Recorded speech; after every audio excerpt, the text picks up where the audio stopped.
Ooh, I didn't have the microphone when I did it, so. I'm gonna call our meeting to order. It is 6:59. And I need a motion to approve the agenda for the August 19th, 2025 meeting. And I almost forgot to do my favorite thing. If you are watching from home, you don't need to worry about this. But if you are here in person, there are exits if there is a fire in the back of the room to my left and right, and also behind us. So just a reminder on our fire exits. And before I get going, our agenda is a little. We need to actually vote on it. Oh, we didn't do it yet. Whoops. All in favor? Aye. 6-0.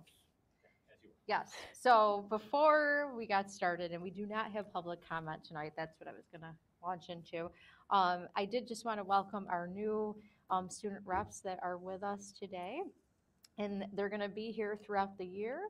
And they went through a process and applied and had interviews and went to training so that they could be part of this experience. So I just wanted to introduce Nora and Mallory, sorry, I'm cough. And I'm going to ask if they could introduce themselves. And I'm Nora Berlante. I'm a rising senior. And I'm Mallory Foote, and I'm a rising junior. Welcome. And I know they'll be here for some of the workshops, and they'll either take turns or both be here for our business meetings. And it's something that's happening across the state, where all of the school board business meetings will have student reps there as well. So we are excited to have you. Welcome. Welcome. And I'm going to move on to the president's report. If I can find it.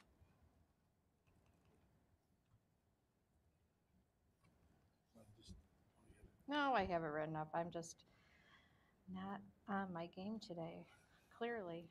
So it was those 2 minutes early. It was the 2 minutes early, so. It just throws. Tom, it was 2. And I might just talk instead of looking for it, so I didn't want to take up time. Yeah, thanks.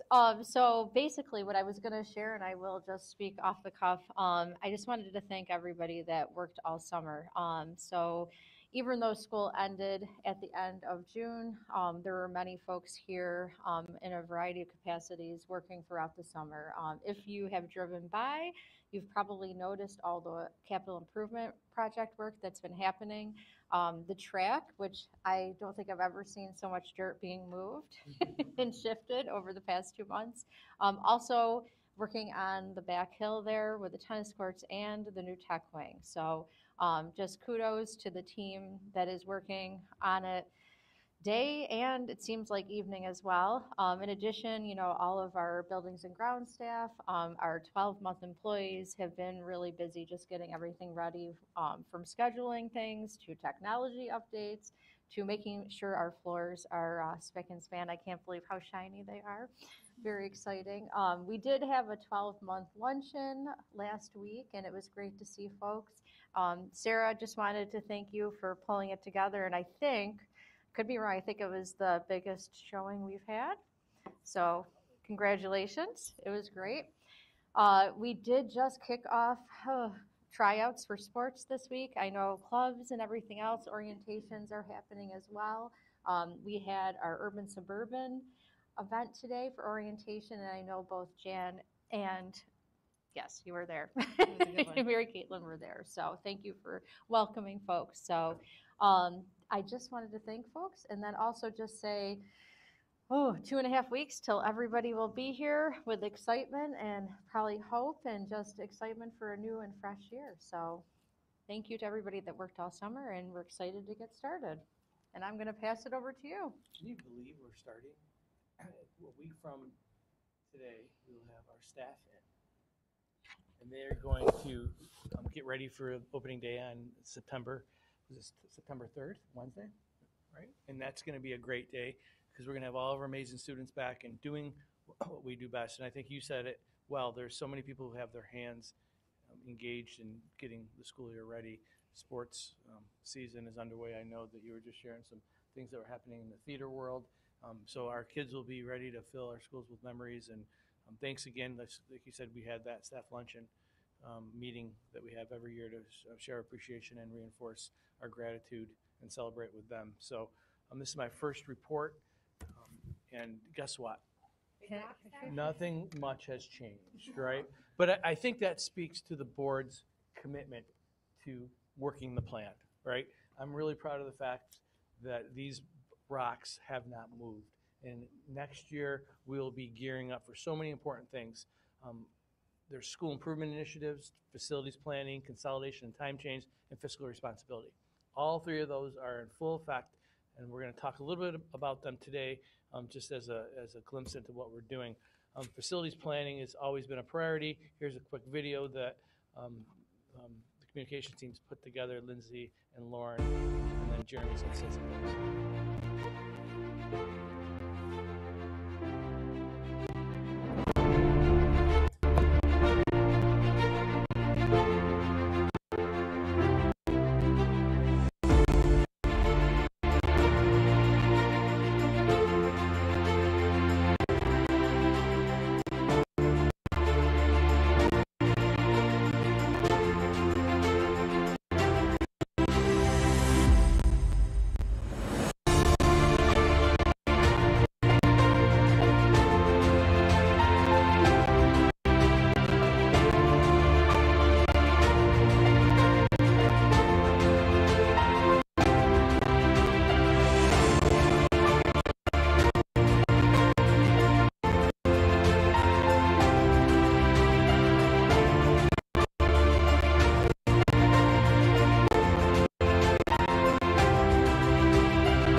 Thank you very much. And we're excited to communicate the progress of that throughout the year. You'll be getting a glimpse of that this evening, see how far they've gotten. And of course, the 2020-25 CIP referendum, which is on September 30th. The board will be hearing about that today. The board heard about the communication strategy to get the message out at the workshop. Other projects, I'm going to transition to Assistant Superintendent for Business and Operations, Jeremy Dardone. He's going to talk about some of the summer projects. Yeah, absolutely. So a lot of fun. Every summer, there's a lot of work that's done by our facility staff. So every room has to be cleaned, all the furniture taken out, all the rooms waxed, all the rooms scrubbed, and all the furniture put back. So in addition to that, our facilities team has been busy with help from our architects and engineering firm. We've done the building condition survey and are in the process of completing that. That has to be done and submitted to the state by December. So we're well underway with that and getting some good information back on that. Through year-end funds, we were able to encumber and replace the pool lighting. So we're hoping that is done in the near future. In addition, we are looking into some new bus routing software. We have some money set aside at the end of the year. We're still looking at different things that we want to try, and then once we land on something, we'll communicate that to the superintendent and try to move forward on that to keep up with some of our peers. In addition, we are doing the building management system. So in our K-8 project, we are actually upgrading the building management system, which is your HVAC control system on all our buildings. But however, there's two buildings that are not part of that K-8 initial scope, which is Minerva and the high school. High school is already done. This is actually replacing the system at Minerva. So actually one of the budget transfers you're going to see is moving that money through BOCES and Tom Devitt to actually get that money aidable. So although it's a year-end encumbrance, that money is going to generate aid for us in the 26-27 school year. You also saw some great photos of some stuff that's happening. The Minerva DeLand Creek, just a little update on that. They actually had to trench a whole different creek, in essence, to go all the way across our entire field. That is anticipated to be returned in the spring. So what needs to happen is we're hoping the fall we're going to grow some grass. We have to grow grass before we finish the next part, because if there's runoff from the dirt into the creek, it could contaminate some soil and some products. So we're waiting for grass to grow, which we're hoping in the fall, and then we're going to turn that back over in the spring so it's ready for our track season. If there's any issues, we've already communicated that to Fritz on what we're going to do, and we are going to work with some other schools in the fall to transport some teams to other schools. And then also, you saw that painting at Martha Brown, so that cafeteria was intense. You know, you saw some yellows, you saw some oranges, you saw some reds. Now it's all one solid color, so a lot of cool projects are happening. Martha Brown got a great deal of the painting this year. We are looking to expand that in future summers if the budget permits. So just stuff that Can we're you very... talk a little bit about like the painting? You had a strategy this summer? Yeah. So my strategy this year was to look at our summer crew with some year-end money, because it wasn't budgeted, obviously, and see how can we maximize that. So back at the prior school that I was at, that was actually about 1/8 the size, we hired between 16 and 18 summer help kids. When I came in here, it was always talked about that we hired 12 to 15. I'm like, well, we have 12 buildings instead of 2. So I'm like, I think we need to up that a little bit. So we did hire some summer cleaners to help with all that, cleaning the rooms, waxing the floors, putting the floors back. And then in addition, we hired 5 individuals to help with the grounds team. Our ground staff is very, I don't want to say understaffed, but they have a lot of work, right? We have a lot of acreage for 5 people to maintain. So getting those extra 5 helping hands really improved the look of our campus. Coming in here, you probably saw those, the FHS and the stones. It's pretty cool Yes, color, right? yes. I like that. So they're doing some fun things. In addition to that, there's also the painting aspect. So painting, really what we're trying to do is get the school on about a 12 to 15 year plan where every room is going to be painted. However, in order to do that, you really need to allocate about 3 to 4 individuals per summer per school for the painting crew. So although this year we only started with 3 painters, I went to our director of facilities and I said, I would like to hire 20 painters. He's like, wait, I've had 1 or 2. I can't go from 1 or 2 to 20. And I understand that.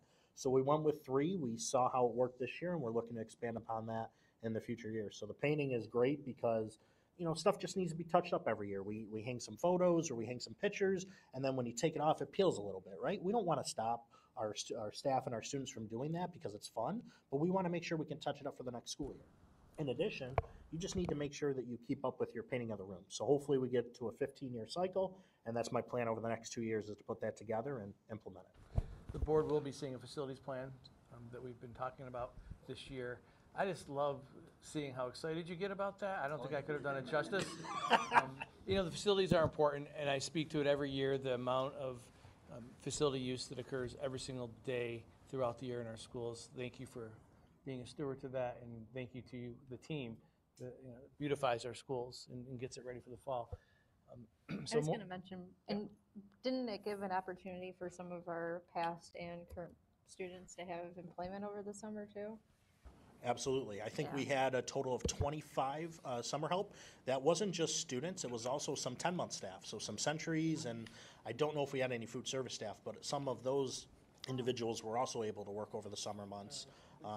Paras as well. So I think it's all in all great, and it's something that our facilities need, right? So we need to do that maintenance plan, and something that we're just going to try to find the money for in future years to take care of.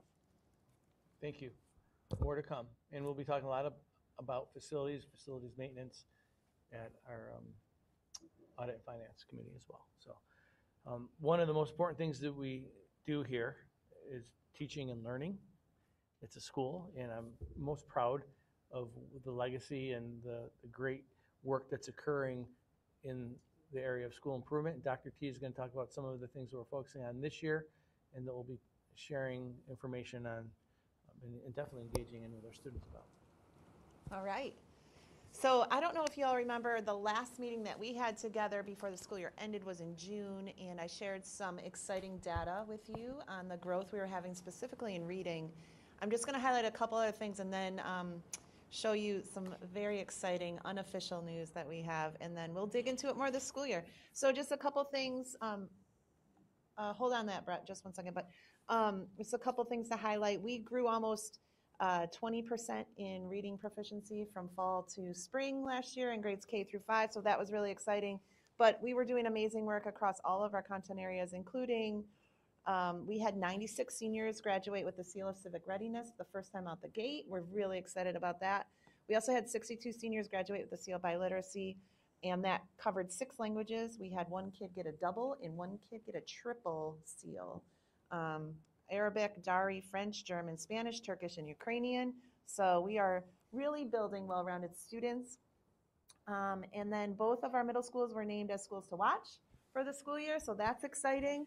And so we're just riding on a really nice high. We did a lot of learning and working over the summer. Almost everybody that's part of the Fairport family was involved in some sort of continuous education, either attending summer programming or writing curriculum or attending PD. And that includes all of our teachers and admin and paras throughout the summer. So we have continued to learn and grow. And without further ado, I'm ready, Brett. Oh, those are some of the highlights. All amazing. We're doing great. One more. Okay, this is unofficial, friends, but that's ELA and math growth over the last 4 years in our New York State ELA 3.8 and our math 3.8 over the last 4 years. Yes, Mary Caitlin, I know. I wake up in the middle of the night and think about these numbers, honestly, and I talk about it all the time. We are doing the right thing in Fairport. It's very, very exciting. Obviously, these are our 3.8 numbers. We'll dive into more of our details later, but what we're doing is working. It's the signs of a healthy system. We're at almost 3/4 of our students are proficient in math in 3.8, which is, once you get to that point, it's hard to move the needle. And we'll move it, but it takes a little bit more. We saw that growth back between 21-22 and 22-23 in math, and we just saw it in ELA this past year. I knew it was coming. I didn't know how big it would be. We're so excited. Can you remind me, when did we adopt the math cohesive program for 3.8? And then last year, correct, was the first year full implementation for ELA? Yep, that's correct. Math was over COVID, was our full implementation over COVID. I think we started it right before and then we all went out, so it was mostly virtual. But yes, the first, yep, exactly. And then that was the first full year of implementation for our ELA curriculum. And we've been adjusting our tier 3 interventions for the last 4 years. So some of that is also reflected in our performance. We're really excited. And we got this data faster than we've ever gotten it from the state. And we were able to use it to inform some of our curriculum writing because there's gap analysis that we can do on standards to the region, standards to the county, standards to the state. So we have this amazing SIT team, school improvement team, full of stakeholders. I'm really interested as we move along to bring in some of our students, and maybe if you have friends who are interested in getting involved, because your voice is critically important as we talk about grading, learning, and curriculum development. Absolutely. Specifically, I would love to have student voice on 2 of our committees, the grading committee, but then also the homework committee. Okay? It doesn't need to be you, but we would ask you to tap into your find resources to bring us some great candidates who really care about what's happening in our school from a school improvement. Now, the facilities are easy to see. The curriculum isn't always, and that's why I'm very excited about the work that we're doing here and the commitment the board has. So thank you very much. I also want to put a plug into our UPK. Oh, yeah. Dr. G, do you want to talk a little bit about like what happened yesterday? I could do my best, and you could fill in the blanks. We had the PD session. Oh, yes. We had an entire day of professional learning with our UPK providers. As you know, we have we use community-based providers for all of our UPK programming, and we implement a curriculum called High Scope, and that comes with a little bit of a heavy lift. It's more of a philosophy than a pick-up-and-go curriculum, and so there was lots of work that was happening across all content areas. We were able to use our lead teachers to come in, our teachers on assignment, to do some training with our UPK teachers specifically on early literacy. So that was really exciting. We had our mental health team there talking about early intervention and signs. And our CPSC director from district office talking about how do you support kids. How do you support? Right. Yep. So those are things that we learned, and it talks about how we're bolstering that partnership, which was a goal that we had throughout the budget season. So thank you to you and your team. Absolutely. Doing a great job. The board will be visiting specific sites is it Northside or is it Dudley? Yep. So we have, Brooks Hill too. although we have all community-based partners, our on-district Dudley. sites are at Dudley, and Brooks Hill. Yep. We have 3 total classrooms on district site, 2 at Dudley, 1 at Brooks Hill. The other sites are off campus. I appreciate that in particular because I know for me it was a hit last year when we couldn't keep expanding the UPK program because our budget was tight. But to know that we're still really strengthening it and doing everything we can to build those partnerships, I'm really appreciative of everybody. Absolutely, and we're actually going to tag our students that are attending our district-based UPKs. We can see if there's what impact it is having on them over time. So, got a small cohort moving through, so we'll keep an eye on them. Great. That's great. Thank you. Yeah. Really appreciate the leadership and the work of our staff. As we move on through our rocks, the consolidation time change, the board was really interested in keeping us at the forefront as we would be doing. This year in our discussion with no action portion of the board meeting, we'll be talking, I'm calling it the consolidation corner, right? And so Mr. Clark and myself will be collaborating. We might be bringing up different components of the consolidation, spending some time talking about it in public session so we can shed a light on it and share our progress and communicate what's happening with the consolidation. So thank you to Mr. Clark. He's here tonight and he'll be doing that later this evening. Bright spots, student achievement is going to be the focus area. We achieve in many different ways, and I'm looking forward to having a conversation. This morning we were talking about what student achievement means to this Board of Education, and that will be coming forth in September. But then we're going to be highlighting and celebrating how we achieve in multiple different ways in Fairport, and we're looking forward to bringing those to the board and community this school year. It's going to be a fantastic year. Thank you for giving me the privilege of being a part of it. Thank you. Okay, which leads us to our board member committee reports. And I know that some things did meet over the summer, but most did not. So I'm just going to throw it out to, I know Brian. Yeah. Well, we had some good legislative meetings in the past couple of weeks, more at the federal level. So I was on a federal advocacy call back in July with representatives from the National School Board Association and NSBA, our state association.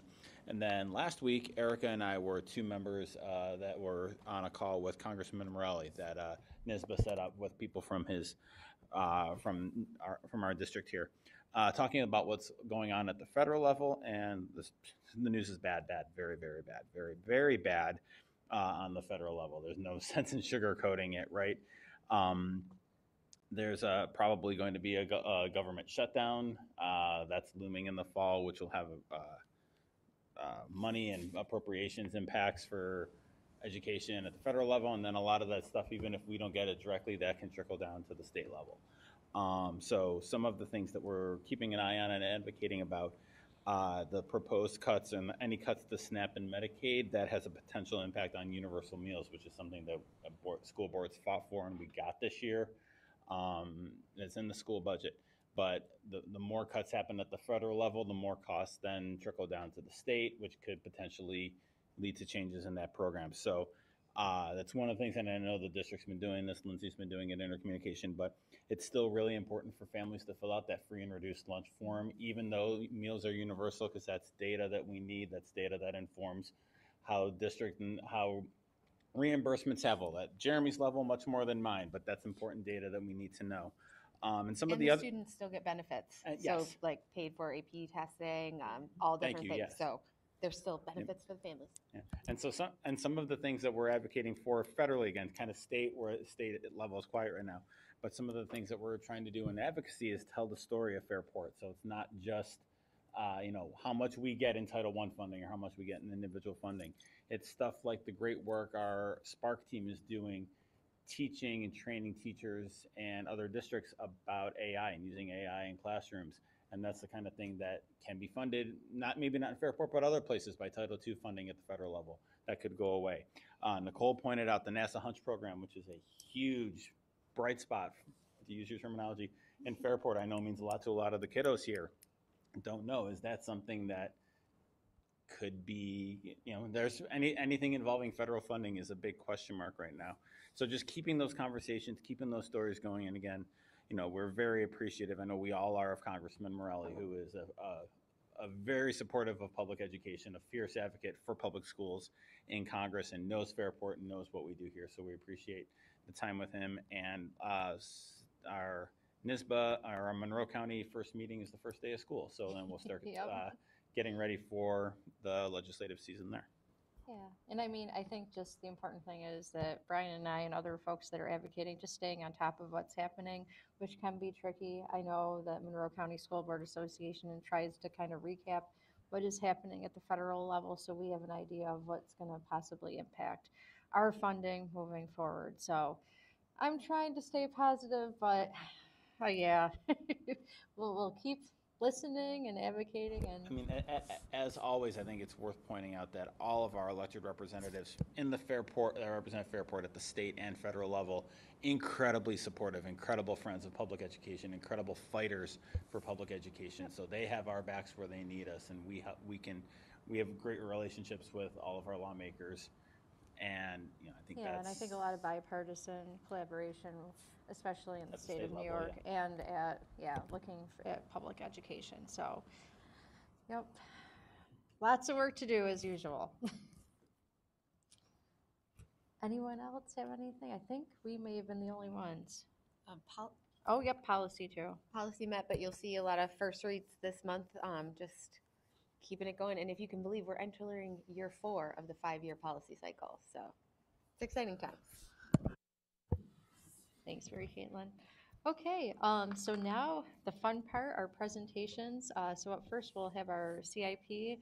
And just to be clear, it's the 2023 update, which I know sometimes it gets a little. So we have our friends from campus coming up to talk about where we are and Where's Kevin when you need him? I know.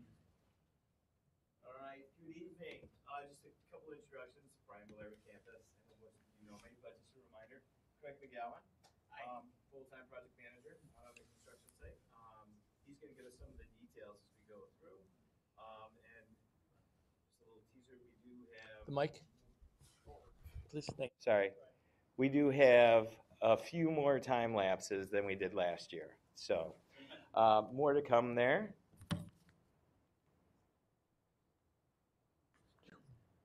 All right, just a typical slide like we had before, the overall referendum, $45,827,000. This breaks down all our contracts that are currently awarded. It's a little less busy because we are concentrated at one school. As always, we have our incidental budget and the other dollars that we have allocated. We currently have a construction contingency of $2,398,000, so pretty healthy now that we're starting. Really quick, I should know this by now. I've Yep. seen enough of these. Refresh my memory what spend down projects are, what that line is? So the $4,775,000 was our cost savings that we had from the buyout.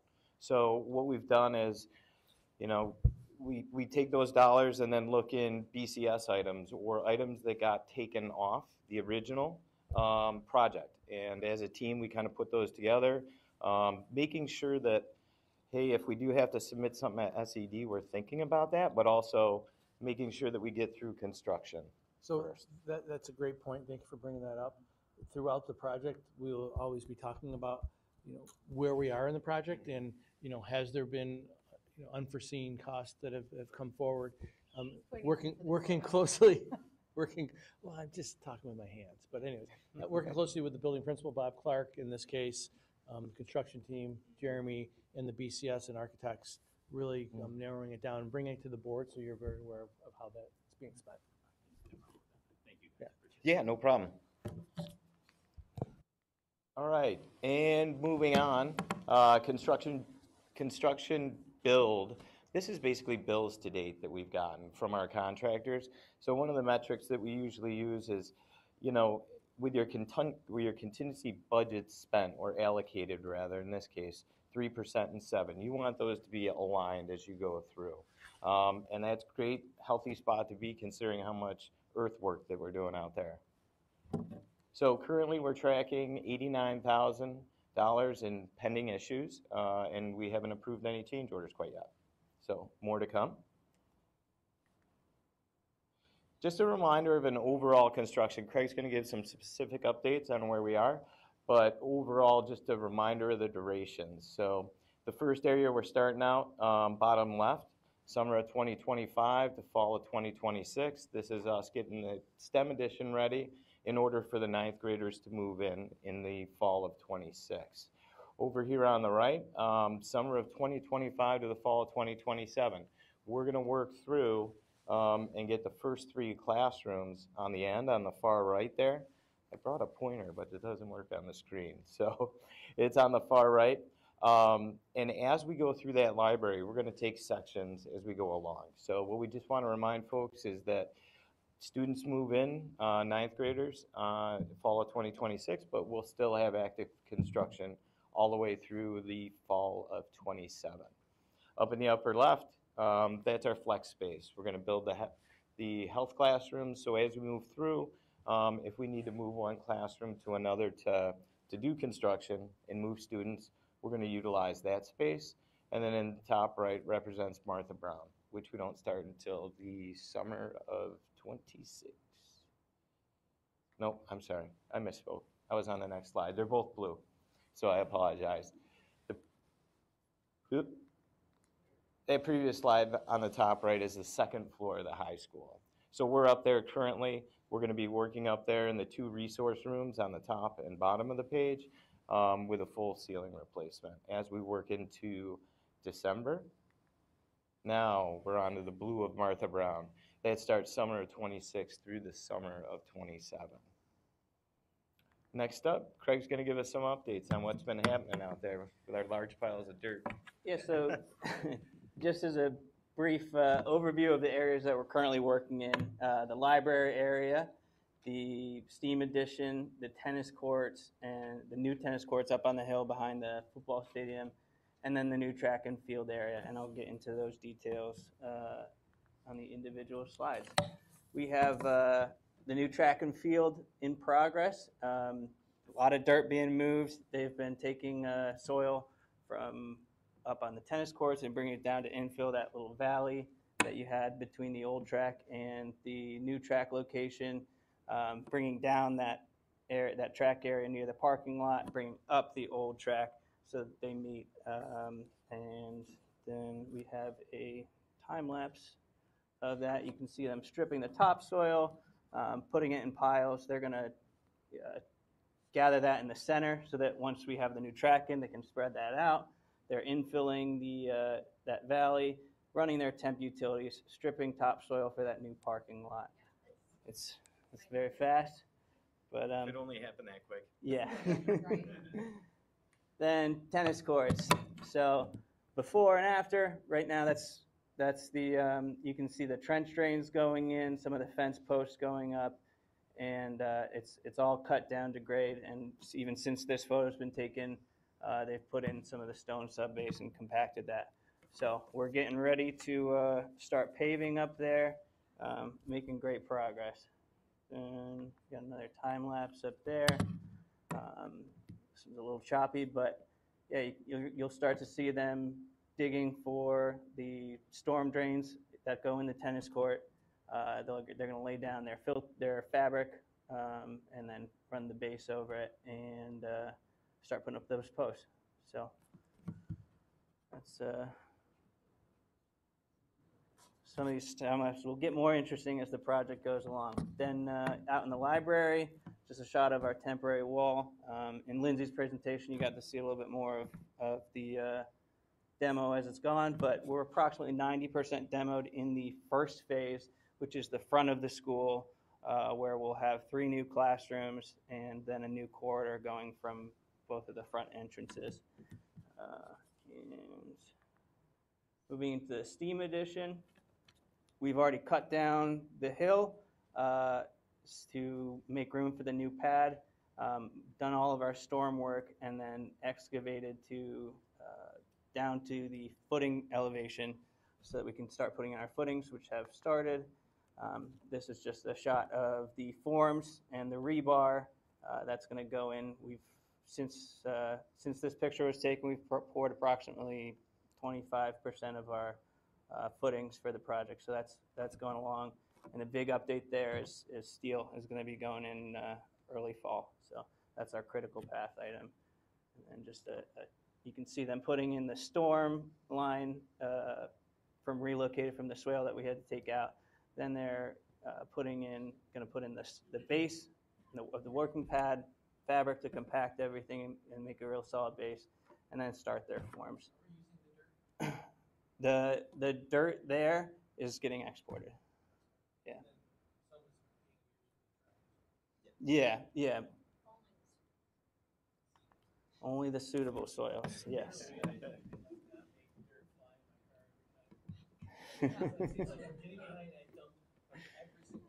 Yes. Yeah, we have had a lot of drought conditions, but we're watering those fields as best we can. Yeah. So. Okay, I'll ask then. Have we found any soil issues to date? We have carried a 1,500 square foot unsuitable soil allowance, and we're just under 500 used so far, and that's through the track area and the building expansion. The only other area we'd expect to see it is in where we're going to put our new bleachers for the upcoming track stadium. So we have about 1,000 to address. We have about 1,000 to go right now. So we're, fingers crossed, we're looking good. And that's built into the contract now. Yes. That amount, so. Yes, they were like, we can't hear her talk about this. So I will be asking the board to go on a tour when it's appropriate, probably in the early fall, mid-fall, to see the progress, and you'll be able to see it firsthand versus the pictures. So stay tuned on that. Yep, and we'll keep taking those time lapses. So you'll see the steel go up and the paving at the tennis courts. Eventually, we'll get into the press box and the bleachers for the new track. Wow, it feels like we waited so long. And now it's going. And now it's going. Yes. Very exciting.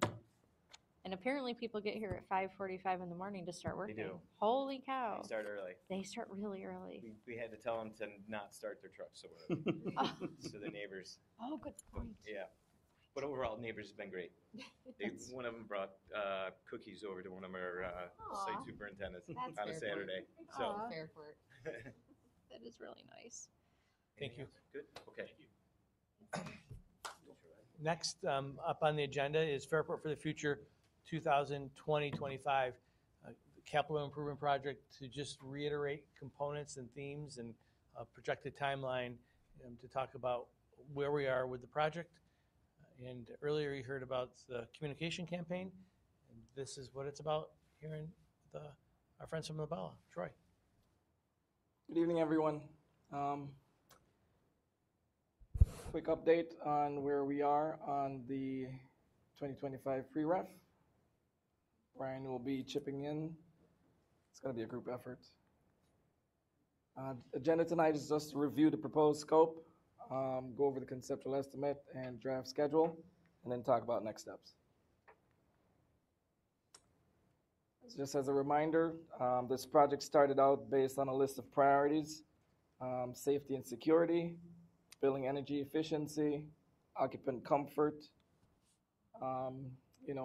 Those are all taken care of under the essential building systems. We've got fire alarm system upgrades, replacement of original equipment. We actually have HVAC equipment that are original to some of these buildings, 50, 60 years old. With some of that replacement comes the need for electrical panel upgrades and building controls upgrades. So under all the essential building systems, this will be a common thread across all the buildings. And then for each building, we have facility upgrades, which were based on requests and lengthy meetings, which we've had over the past, feels like a good year, right? It was a year. It was a year. Last year at this time, we had the stakeholder group of the K-8 stakeholders and processed this whole thing with them. So with all the stakeholder meetings that we've had, the list of priorities were put together, and we'll go through each of them, but they are mostly centered around classrooms themselves, toilet rooms, large group instructional spaces, and getting air conditioning in those spaces. Kitchen and cafeteria was a high priority as well. So without further ado, let's start with Brooks Hill. So in Brooks Hill, one of the elementary school buildings, which has seen probably the least amount of work over the years when we've been doing projects, we'll be going through and doing a good amount of rework in the classrooms to get those updated. The toilet rooms in those classrooms, select toilet rooms updated as well. Within the cafeteria, you'll see that we will be doing additional upgrades to finishes, replacing the HVAC equipment, adding air conditioning in there, along with air conditioning in the Spark Labs. Here are just a few of the conceptual renderings put together by the design team of what these spaces could look like.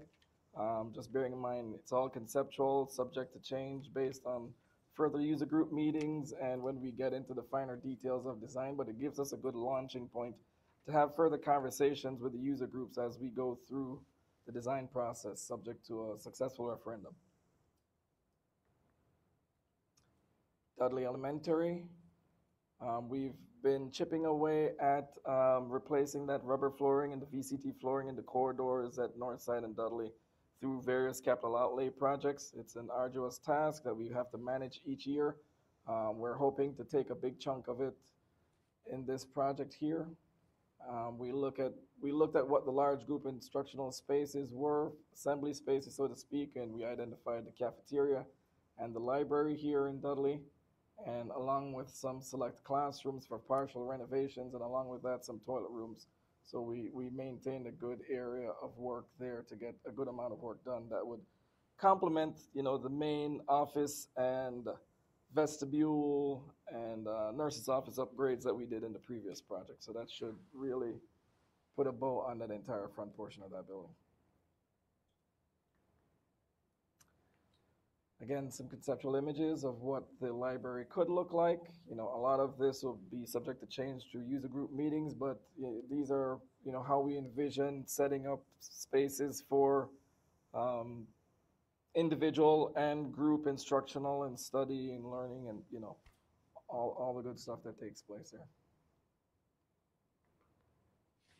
Jefferson Avenue, it's a unique building in terms of just how it's laid out. There's a cafetorium that's down a level. It's going to be a really good challenge for us to make a gem of that space.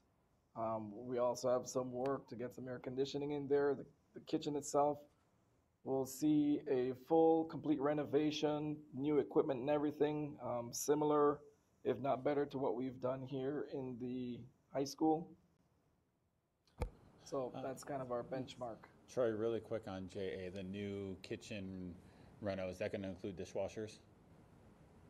If that is requested and is a part of the program, yes. Okay. So we've yet to go through all the motions of gotten to that point yet. what Yeah. Thank you. Along with the toilet rooms that are adjacent to that space, so it should be a really good project when we get started there. Just the conceptual image of how we could transform that cafetorium. The idea here is to just brighten up the space, raise the ceiling, give it some more visual interest. North side, mirror to Dudley, in the regards to the layouts, the corridor work, toilet rooms, and the library space, along with air conditioning and some new finishes and lighting in the cafeteria.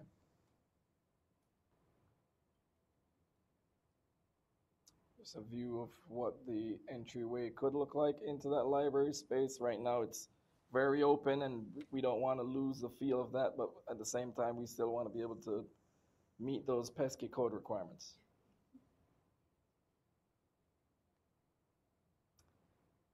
Joanna Perrin, good deal of work we've done there in the last project, refreshing a lot of those classrooms. Now we plan to expand by getting into some more spaces. The fax room, which is adjacent to the technology classrooms that we did, so we'll bring that up into current learning standards. There's a thought within the cafeteria to take out that stage space, which is underutilized or not really hard to use space, and turn it into a nice LGI room, along with some air conditioning in the gymnasium. I say air conditioning like it's just an easy thing to do, right?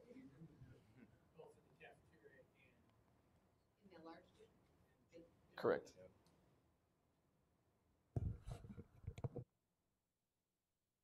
So a few shots of the fax room. Martha Brown, We saw a little bit of Martha Brown earlier with the facilities work that Jeremy, Aaron, and their team have done.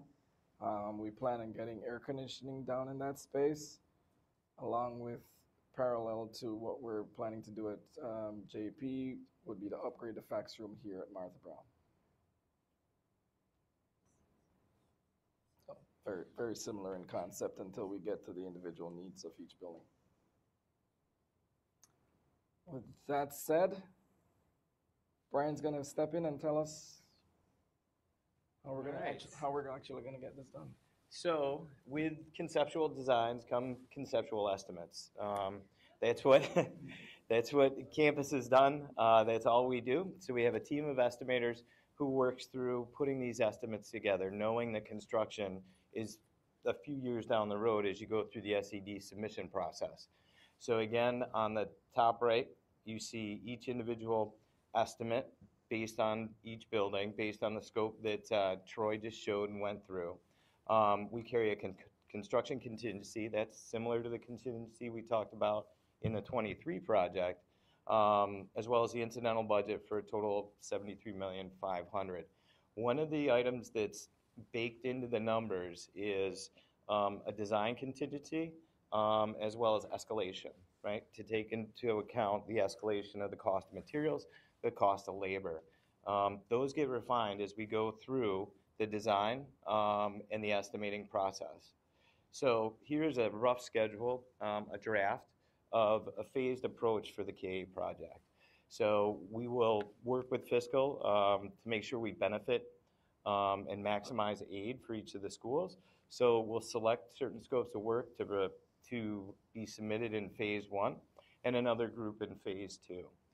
On the left-hand side, you run down, just to give everybody a reminder, referendum, and then we go through 3 series of drawings. There's schematic design, design development, and construction documents. So as we go through each of those phases, some of the design contingency that we have put in our numbers is reduced as the design gets refined. So we'll produce an estimate at each one of those, and then culminated by submission to SED. So currently, this is a draft of how we see our SED submissions followed by construction. Yes. September 30th. Okay. Yes. Yes. Barring a successful referendum vote.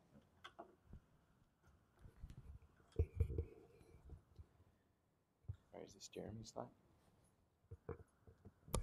Yep, so this slide just talks about the funding and kind of how we get to the zero additional tax impact on the community. So again, you got a $73.5 million project. We are utilizing, if the voters approve, $15 million from our capital reserve to help offset that local share. That means we're going to borrow $58.5 million, which is just subtracting the two numbers. And then over time, fiscal helps us put these numbers together. There is interest on that principal, which gets to that $24,681,000. And then the building aid that's associated on the principal and the interest, plus the drop off in existing debt, is how we get to that $83,181 in the additional aid and the debt drop off, which makes it a zero tax impact on the community, additional tax impact on the community. So I want to say thank you to the team and thank you to fiscal for putting these numbers together. And any questions on this side? Just a quick question, more information for the voters, but I was asked, given that because there's no tax impact, can you just explain why we still have to vote? Yeah, absolutely. So anytime you borrow money and you want to use money out of a capital reserve, you have to have a vote for that. So really, the vote is to do the work and to also borrow that money. So although we're borrowing money, there's no additional tax impact to the community because of the aid that's associated. Again, we get building aid on our dollars and the local share that $15 million. So think about it like this. We are not borrowing or paying interest on that $15 million, right? Because we're taking that out of our capital reserve, but we're still receiving building aid on that money. Right. So that's why that local additional tax impact is zero. It's also taxpayer dollars that we're using. So 100%. That's just the democratic way. Right. Thank Yep. you.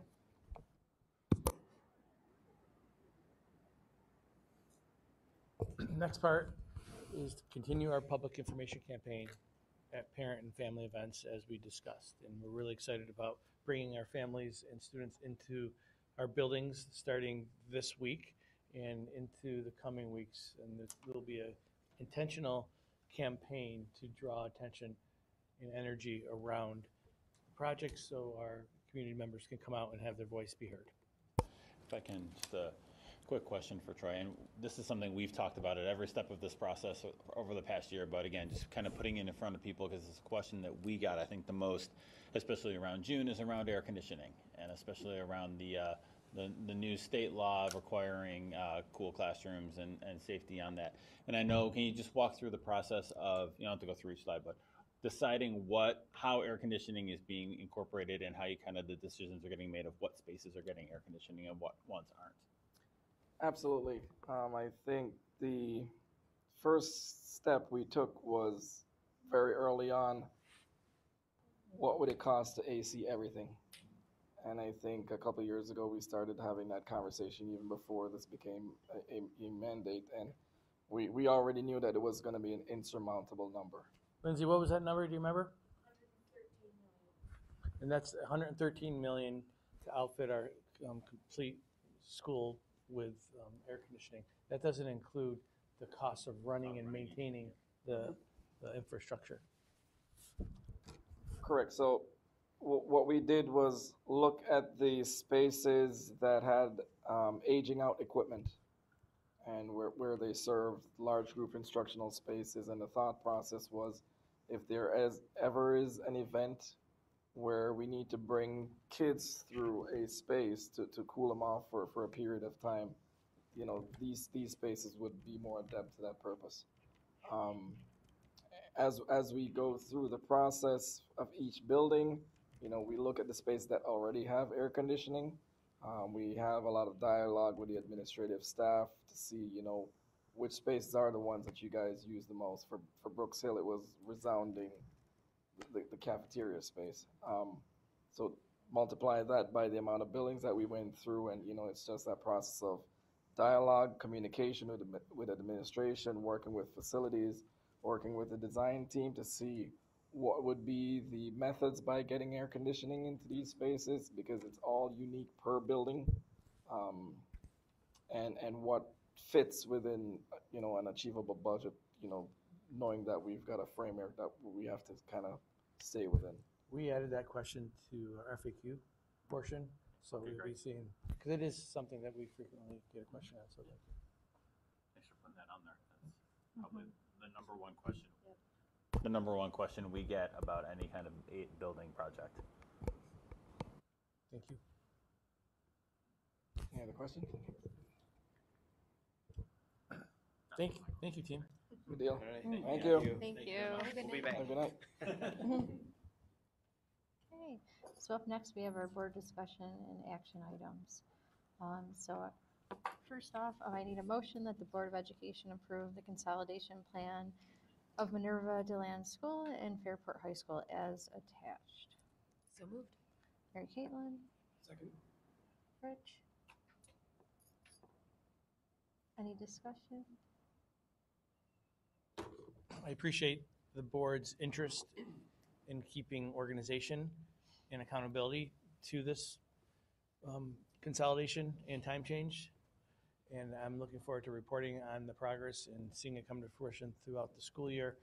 I appreciate the team that was a part of developing the consolidation pillars, which included everyone, because everyone meaning our staff, our families, our administrative team who helped form it. So we're going to be operationalizing it this year, and your endorsement of it is meaningful to us. So thank you. It's a way to kind of consolidate our goals and categorize things. So it helps us, similar to our big rocks. So all in favor? Aye. 6-0. Mr. Provenzano talked a little bit about the consolidation corner being added to our agenda as often as possible, just as a reminder. And I think we are always talking consolidation, even in the summer. And Mr. Clark's going to talk about some of the major components of the things that he and his team have focused on, and how we're, again, moving towards September 26, 27 with our lead teachers and some of the other operational components. And somebody gets an extra cookie if they come up with a good alliteration for time change and consolidation to name this. Because we went with consolidation corner, but we got to work time change in there. So I'm not going to spin that plate if somebody else comes okay, up with that. somebody's I'll got to start try for using that. it. Yeah. So I anticipate throughout the year it'll be kind of tied into what's going on at that time. But just wanted to give you some cue as to like how we started to collaborate even before the school year ended, because to Doug's credit, we've hired earlier than we've ever hired, and part of our process related to consolidation was to do hiring 9/12, anticipating that these new people that we were bringing into Minerva Land, et cetera, were coming into a temporary environment or coming into the high school, just to let them know. So all of our committees from, I'd say, late March on have been 9/12 in terms of representation, administrators, teachers, community members, and students that we incorporated that process as well. And we've done a lot more hiring than we anticipated. We've had some people, make a great decision to retire, and we've had like celebrations. It just happens. Like even though we were done, someone stays home for maternity leave, and we're hiring again. Like we've just had 2 this week. So, but each one of those processes was 9/12, so that we were all on the same page with that and had representation. So that was sort of some advanced work. We talked about this earlier at the workshop, but we spent a lot of time preparing, again, to have a coordinated message with all secondary buildings, but 9/12 on the electronic device policy implementation. So there's been a lot of shared work around that. We've established in our summer leadership, we established shared meeting dates. As you may recall, last year, we started to bring the staff together. We had 2 shared faculty meetings. We did all of our lead teacher meetings together, and we did 9/12 department meetings. And we're going to advance that one step further this coming year and add more faculty meetings 9/12, so that we can, again, continue to come together as a group, as a larger family, and kind of advance that process. So in that context also, some of the feedback that we received from our lead teachers from last year was just understanding there's been some turnover in our lead teachers, so some good news there, and like new people coming into those leadership positions, and feeling like we needed to equip them better to facilitate those meetings, because part of our work was to determine we are not going to overhaul the lead teacher system. We were going to use this year as an interim year to keep lead teachers in Minerva DeLand so they had representation and a voice, and then kind of figure it out as we go. So I, again, thank Dr. T for working with the directors to set up a lead teacher training, and we're bringing the lead teachers in next week on the 26th, the day before staff come, for a 3-hour orientation on facilitating meeting norms. We're giving them a common agenda so that we can, it's hard to, again, to keep tabs on what's going on in all of our departments. They're varied in size and complexity with regards to the work that they do. So for the benefit of our directors and the assistant principals that manage the curriculum work and some of the other major components of what we're doing, we provided like a uniform process for them to follow. So we want to train them in that so that they know how to facilitate those established common norms, and that we can kind of refer to that as we go through. And it'll give us a reporting document for you, so that we have a good idea of like what's going on in literally each departmental area. And so we're looking forward to doing that next week. And the directors and the assistant principals came together over the last couple weeks to kind of formulate what does that look like. The other area, you heard a lot about the construction, so I won't spend a lot of time on what's going on there, but in the school, it's about working around the construction. So we've had to move some groups out of like workroom areas. For example, our health room teachers had an office up in the front of the building on the 2nd floor. That's currently now like gutted, and they're moving into the hallway because they're creating resource rooms on either side. And this is very important for our work in the future to make sure that we have space for our special education students for resource rooms. And so I'm excited about that started. We're also cutting down 2 classrooms that we had to move temporarily. It's a little nuance of Fairport High School, but on either side of the building, in room 106 and room 131, those classrooms are about 300 square feet bigger than a normal classroom. And they used to be used back in the day as like a massive study hall. And we don't use them for that. We use it for humanities and for social studies. And so they're being cut down. So Mr. Byers' class and Mr. Kirsch, they're going to be teaching in somebody else's classroom until December. And so they've been accommodating around that. And we have to take out 10 lockers on either side of those hallways to make a new doorway and kind of doing that stuff. But again, it's not the same as eating in the gym for a year, so we're good there. Again, that becomes more resource rooms. And so just going back, this is more really a Troy question, but anytime we renovate, it's kind of like ADA compliance, except, specific to special education rooms, required to have related service areas. And we don't necessarily have that much OT, PT needs, but as far as resource rooms go, it's an outstanding opportunity for us to add usable space, because it's big enough to probably have 2 working resource room groups, and instead of having 3 or 4 in one large classroom, which we rarely do anyways, but again, we're bringing over 400 new students and additional caseload with students with special needs. So, and we also have to find a space for other minor things. One of the rooms we turned the social studies book room, which would be a good example of that, into an ENL classroom, so they have a standalone space. Remember, we talked about how education has changed at Fairport High School in the last 15, 20 years, and we didn't have that classroom before. So I think we're picking up about 4 or 5 of those spaces as a result of the code, being up to code with our special education classrooms. So we're moving around that. We're moving around the library proper. They shared that piece with you. And so working with the librarian to understand, like, how are we going to utilize the library? We were teaching classes out of the computer lab. For our digital courses, there was some architecture and some of the things that are going to eventually be in the new STEAM space. And the good news is we have swing space that we built in new art rooms that we did last year. And so our digital media classes that Alyssa teaches in art will be in that space, and a few other things. So we're finding ways to kind of fit things in, and it's not as impactful as some of the other projects that we've done that took more space. And then the last thing I would just comment on is that the concern from FEA as we move all of the people is, like, what does that process look like? So last spring, Brett and I collaborated with Aaron Smith to talk about, like, what a moving plan looks like. And we committed to communicating that plan late spring as part of the transition committee process. And so the most recent step that we took is I developed a survey that I asked Dom and Patricia to administer to ask what staff needs are. Do they anticipate themselves being a pack-as-you-go person or a pack-before-you-leave person? And that will help Aaron make sure that he has the appropriate number of boxes on day one. Some people are going to want to do that as they go.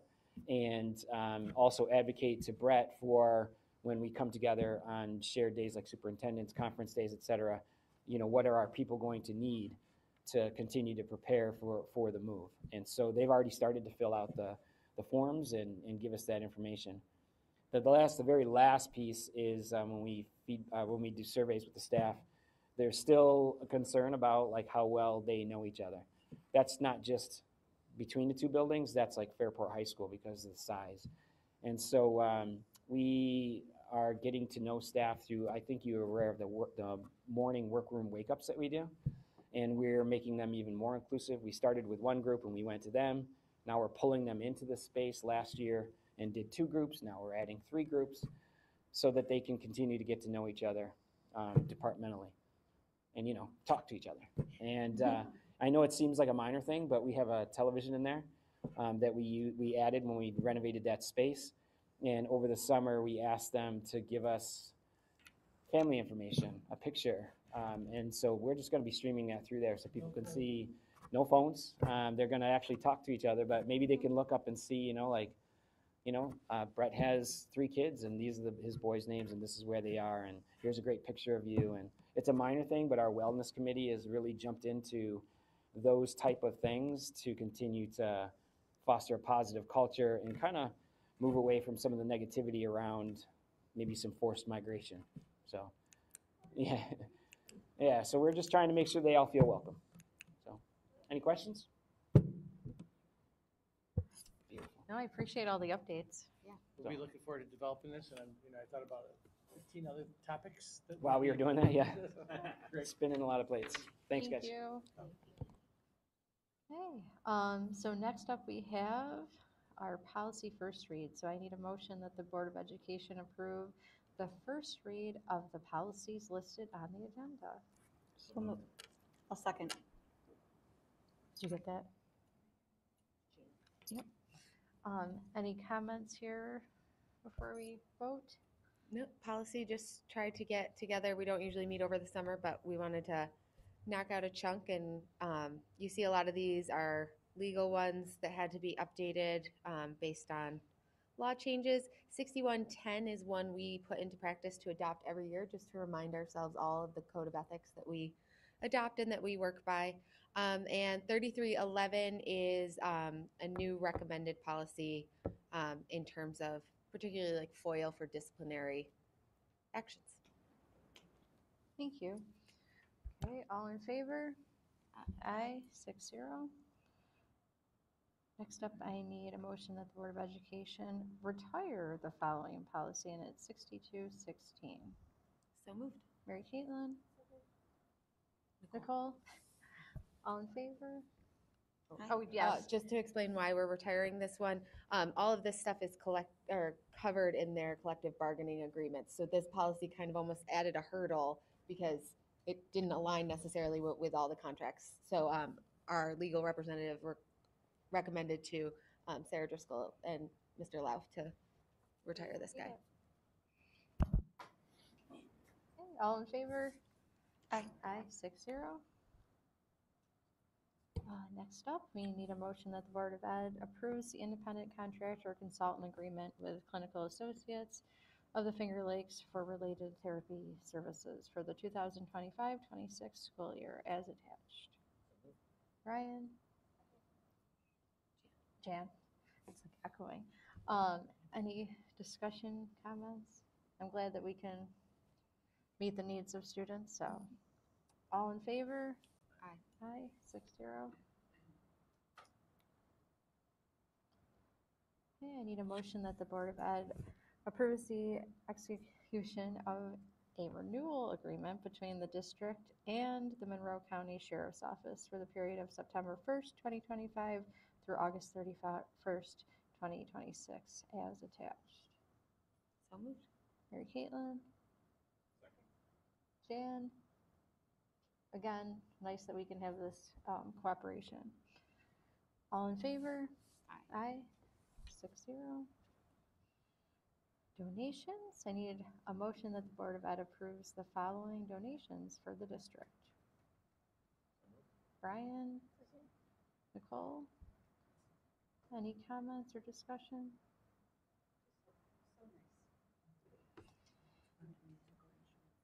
Yeah, I was kind of surprised by Big one. very exciting. Yeah, the jerseys, yes. Very exciting. All in favor? Aye, 6-0. Up next, we have field trips. I need a motion that the board approve the field trips requests as attached. Rich? I think Brian was here. Brian? Discussion? Nope. All in favor? Aye. Aye.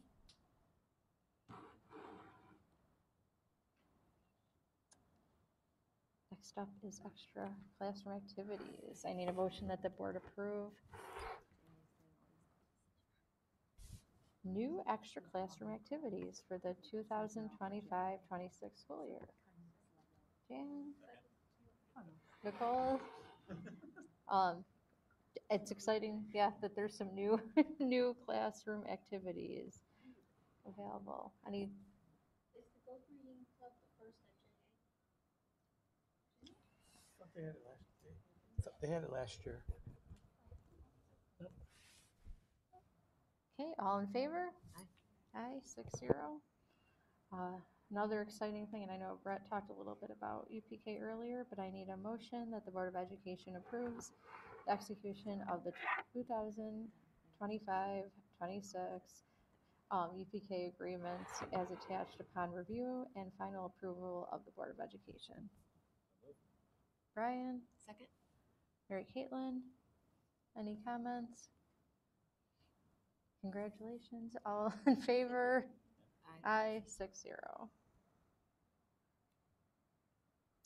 And then finally, I need a motion that the Board of Education certifies the district valuation as per the attached and authorizes the tax collector to collect school and library taxes in the amount of $93,224,965 less star in accordance with the provisions of the real property tax law.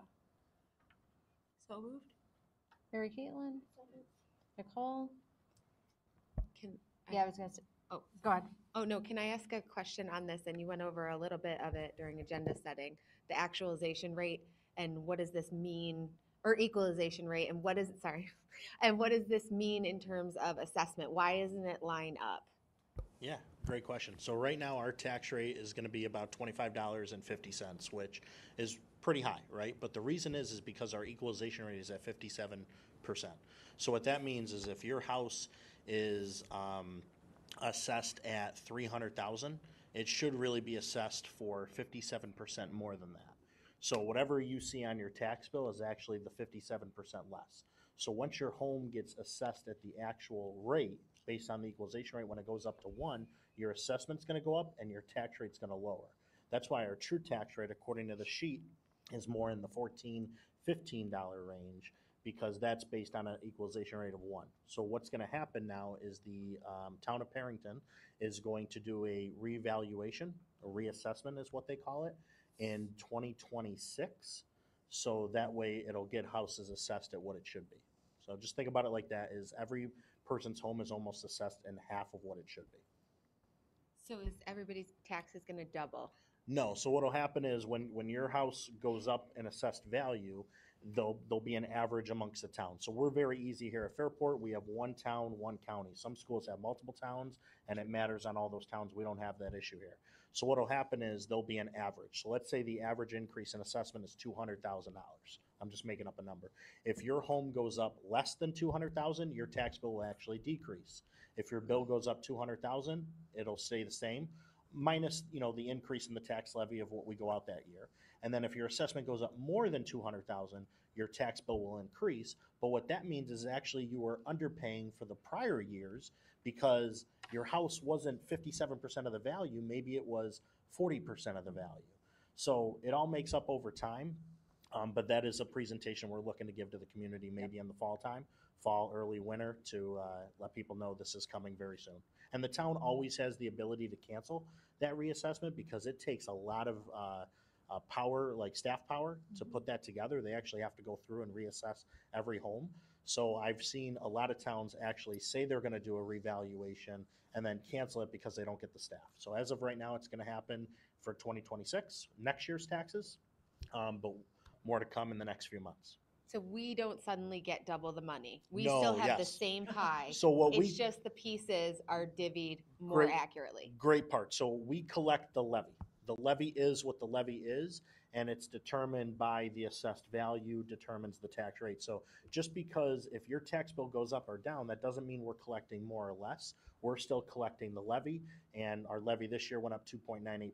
So we're getting an extra 2.98% of the levy, but that's it. We're not getting any more. So that is a common misconception, so thank you for bringing that up. And one thing I wanted to point out too on this tax warrant sheet that you guys are approving is the levy looks a little bit higher than what we advertised in the vote, and the reason is because of the library levy. So really, we're collecting that 90 million. That extra 2.8 is the library, and that's what gets it up to about that 93 in total. So great question. So we are going to intentionally have a special session on the tax warrant, or the tax assessment, reassessment. So that's coming in the near future. I'll coordinate with our board leaders, and we'll be able to talk more about it. MC, you raised the question you asked was really good. Like, assessment is double. We're not all of a sudden going to get double money. That helps, I think, people. That helped me understand, like, oh, that's how it's going to kind of all equal out. The slices are just more what they should be. Proportional. Right. Based on what you ordered I see. by buying your house. I see an FAQ in the future. I do too. And I think Jeremy, I think it has been pushed off here in Perrington. For a while, In many communities too. Yeah. In many, Oh, exactly. yeah, So you're right. We'll see what happens, but It's a very big undertaking. I did some work helping out a town a few years ago, and the amount of money that a small town of, like a Wheatland or a Scottsville, the amount of money they had to add to their budget to do it is incredible, so I can only imagine what Perrington would have to add to do that. Thank you. Okay, all in favor? Aye, 6-0. Thanks, Jeremy. Yeah. Okay, so up next we have our personnel, and again, thanks Doug, I know that you did a lot of hiring, we talked a little bit about that earlier, I think Bob mentioned it, but I know there's still moving parts, so thank you. I need a motion to approve the following instructional staff actions as recommended by the superintendent of schools. So. Yeah, yep. Brian? Second. Very Caitlin, and I was gonna point out, just wanted to recognize that Susan Casement, who has been an English teacher and also the FEA president for how many? 50 years. So really? 50 years, okay. Has decided to retire. So we had hoped she might be here tonight, but I know that she emailed all of us, which was very kind. But I did just want to recognize, her dedication, her obvious time, and I'm hoping that she'll still, visit us and participate and Join some of the celebrations. yeah, join some of the celebrations over the next year with Minerva, because I know that she has dedicated a lot of hours in that building for sure. So Brett, I know you were gonna mention something. I mean, too. 50 years of contributing and adding value to something that's bigger than herself. Talk about a culture carrier. Talk about someone who understands our history. Sorely going to be missed. And also, she was truly invested in our community, in our students, in our staff. And nobody, like I always frequently say, nobody says it better than Susan. And we look forward to celebrating with her over the next coming weeks and acknowledging her great contributions and career. And I know some of you are sitting there shaking your heads, are students, because you might have had her. Yeah. You didn't have her. Yeah. So, So not just a teacher, but also, yeah, I mean, she did a lot. bittersweet opportunities for her beyond school, but we'll definitely miss her presence. Absolutely, and hopefully we'll see her so we can celebrate her. Without a doubt, we'll make it a point to bring her in. Absolutely. Okay. All in favor? Aye. 6-0.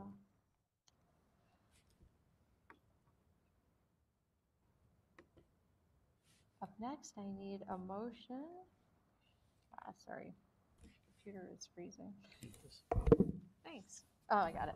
I need a motion to approve the following non-instructional and civil service staff actions as recommended by the superintendent of schools. Brian? Rich? Any discussion there? Okay, excited that we have some new folks coming on for the upcoming year. All in favor? Aye. 6-0. Up next is athletics. I need a motion to approve the following athletic staff actions as recommended by the superintendent. Brian? Oh my gosh, see, I'm staring at you. Okay. Second. Very Caitlin. Any discussion? And we have some volunteers, which is always nice to see. So thank you for those that volunteer as well. All in favor? Aye. 6-0. And up next, I need a motion that the Board of Education approves the employment agreement with the Board of Education of the Fairport Central School District and Brett Provenzano, Superintendent of the Fairport School District, commencing July 1st, 2025 and terminating June 30th, 2030. That number. The board president is hereby authorized on behalf of the Board of Education to execute the employment agreement with Brett Provenzano, which specifies the terms and conditions of employment agreed upon between the board and the superintendent. So moved. Mary Caitlin. Brian. Any discussion? Okay. All in favor? Aye. Aye. You're stuck with us, sir. Thank you. Thank you. The 2030 is shocking. Oh. Are you having the same? Yeah. Let's see here. I need a motion that the Board of Education approves the attached memorandums of agreement as recommended by the superintendent. Brian? Nicole? All in favor? Aye, 6-0. Which leads to the consent calendar, and I need a motion that the Board of Education approve the consent calendar. So moved. Mary Caitlin? Jan? All in favor? Aye, 6-0. And we do not have an executive session. So I just need a motion to adjourn the meeting. Brian? Jan? All in favor? Aye.